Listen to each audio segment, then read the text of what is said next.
बालाघाट के प्रभारी मंत्री राव उदय प्रताप सिंह आज नवमी पर्व के दिन बालाघाट पहुंचे। हालांकि उनका आगमन किसी धार्मिक कार्यक्रम को लेकर नहीं था। वे बालाघाट में विभागीय कार्यों की समीक्षा करने पहुंचे थे। उन्होंने कलेक्ट्रेट सभा कक्ष में समीक्षा के दौरान जिले में जर्जर स्कूलों की स्थिति की समीक्षा की और शिक्षा विभाग, जनजातीय कार्य विभाग, सर्व शिक्षा अभियान के अंतर्गत जर्जर स्कूल भवनों की सूची जल्द भेजने के निर्देश दिए। उन्होंने कहा कि सिलसिलेवार स्कूलों का निर्माण होगा। साथ में अतिशेष शिक्षकों के मामले में शिक्षा अधिकारी ए.के. उपाध्याय को निर्देश दिए कि अतिशेष शिक्षकों और स्कूलों के संबंध में जानकारी भेजें। इस मामले में भोपाल स्तर से निर्णय लिया जाएगा। बैठक में परिवहन विभाग, स्वास्थ्य विभाग, खाद्य विभाग और एमपीईबी के कार्यों की समीक्षा की गई। इस मौके पर बालाघाट विधायक अनुभव मुजारे, लांजी विधायक राजकुमार कर्राहे, कटंगी विधायक गौरव पारधी, बैहर विधायक संजय उइके, परसवाड़ा विधायक मधु भगत, बारासिवनी विधायक विक्की पटेल सहित अधिकारी और कर्मचारी मौजूद रहे। प्रभारी मंत्री ने बैठक के उपरांत जिला अस्पताल बालाघाट का औचक निरीक्षण किया। निरीक्षण के दौरान आकस्मिक चिकित्सा व्यवस्था सहित अन्य इकाइयों का निरीक्षण भी किया और रोगियों से चर्चा की। उन्होंने अपने निरीक्षण के दौरान मुख्य चिकित्सा एवं स्वास्थ्य अधिकारी मनोज पांडे, सिविल सर्जन नीलय जैन को हिदायत देते हुए कहा कि स्वास्थ्य सुविधाओं में सुधार करें।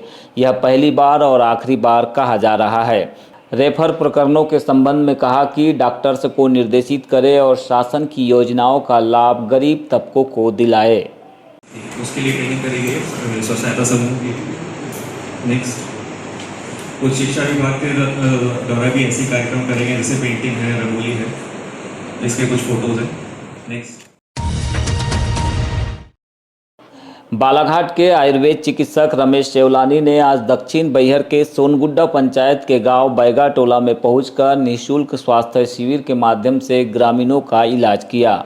साथ में उन्होंने आवश्यक दवाइयां प्रदान की और बैगा महिलाओं को पातल का वितरण भी किया। इस मौके पर उनके साथ फार्मासिस्ट देवेंद्र बिसेन, सहयोगी असिस्टेंट नंदनी यादव और सोनपुरी निवासी जयपाल वरकड़े प्रमुख रूप से मौजूद रहे। आपको बता दें कि डॉक्टर सेवलानी विगत कई वर्षों से महीने 2 महीने में इस तरह के शिविर लगाकर गरीबों का निःशुल्क इलाज करते आ रहे हैं। यह उनका 215वां शिविर था, जिसमें उनके द्वारा बैगा टोला में निवासरत करीब 50 से अधिक बैगा महिलाओं, बच्चों और लोगों का इलाज किया गया। साथ में बैगा महिलाओं को पोशाक के तौर पर 50 से अधिक पातल का वितरण भी किया गया। शिविर में सहयोग के तौर पर शामिल हुए फार्मासिस्ट देवेंद्र बिसेन ने बताया कि वे पहली बार डॉक्टर साहब के साथ इस क्षेत्र में पहुंचे हैं। उनकी निस्वार्थ सेवा देखकर खुशी हुई कि कुछ लोग अब भी मानवीय संवेदनाओं और सामाजिक दायित्व को लेकर भी कार्य कर रहे हैं।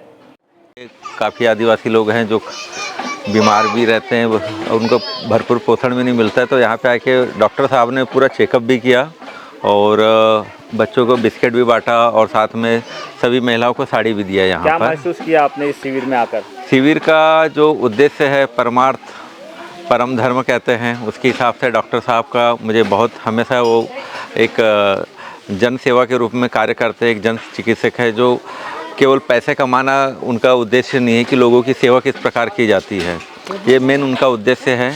और मैं आज पहली बार उनके कहने पे आया आज कि देखा एक सेवा भाव जो होता है, जो असली में जो ज़रूरत है जिन लोगों की सेवा की, चिकित्सा सुविधा की, वो यहाँ पे महसूस किया कि यहाँ पे सही में चिकित्सा की भी ज़रूरत है, शिक्षा की भी ज़रूरत है। गढ़ी क्षेत्र के समनापुर में आज फुटबॉल टूर्नामेंट का शुभारंभ किया गया। बैगा आदिवासी बाहुल्य इस गांव में हर साल युवाओं की ओर से फुटबॉल टूर्नामेंट कराया जाता है। इसके लिए ग्रामीणों के द्वारा अपने खलियान को खेल मैदान में तब्दील किया गया है। आज के इस टूर्नामेंट में विधायक संजय उइके मुख्य अतिथि के तौर पर शामिल हुए, जहां उन्होंने सबके सहयोग से होने वाले आयोजन की प्रशंसा करते हुए कहा कि जहां सुविधाओं का अभाव होता है, वहां पर इस तरह के आयोजन का होना ग्रामीणों की बहुत अच्छी पहल है। कार्यक्रम में उनके अलावा जनपद सदस्य धर्म सिंह मरकाम, सरपंच ग्राम पंचायत समनापुर श्रीमती सयाम, ग्रामीण जन और फुटबॉल खिलाड़ी मौजूद रहे। कार्यक्रम से पहले विधायक ने फीता काटकर टूर्नामेंट का उद्घाटन किया और इसके बाद ग्रामीणों को पेशा कानून के बारे में विस्तृत जानकारी प्रदान की।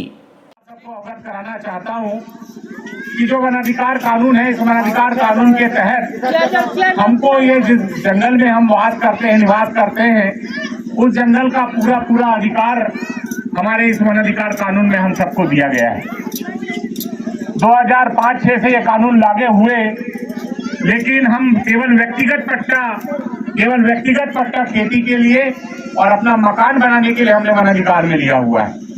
लेकिन उस वन अधिकार कानून में सामुदायिक अधिकार भी हमको दिया गया है कि हमारी गांव की जो परंपरागत सीमा है, हमारे गांव की या टोले की जो परंपरागत सीमा है, उस सीमा में आने वाला प्रत्येक वन, जो वन भूमि है या जंगल है, वो हमारे अधिकार क्षेत्र में, ग्राम सभा के अधिकार क्षेत्र में आ सकता है। उसको लेने का प्रयास हम सब लोगों ने नहीं किया था, जिसकी शुरुआत अभी हम सब लोगों ने मिलकर किया हुआ है। प्रभारी मंत्री राव उदय प्रताप सिंह के बालाघाट आगमन पर आज विधायक अनुभा मुजारे ने क्षेत्र में जारी बिजली कटौती की समस्या को प्रमुखता से रखा। साथ में उन्होंने क्षेत्र के 20 से अधिक स्कूलों में अतिरिक्त कक्ष निर्माण, बाउंड्री वॉल निर्माण के लिए पत्र भी प्रेषित किया। बताया गया कि बिजली विभाग के द्वारा इन दिनों अनियमित ढंग से कटौती की जा रही है। इससे क्षेत्र के किसान बेहद परेशान हैं। उन्हें सिंचाई के लिए पर्याप्त रूप से बिजली नहीं मिलने से खेतों में खड़ी फसलों को नुकसान का डर भी सता रहा है। ऐसे में बिजली कटौती की समस्या का तत्काल समाधान किए जाने की मांग की गई। विधायक ने कहा कि लालबर्रा और बालाघाट जनपद क्षेत्र में आज भी कई स्कूल ऐसे हैं जहां बाउंड्री वॉल और अतिरिक्त कक्षों की नितांत जरूरत है। ऐसे में इन स्कूलों में जरूरी कार्यों के लिए स्वीकृति प्रदान की जाए।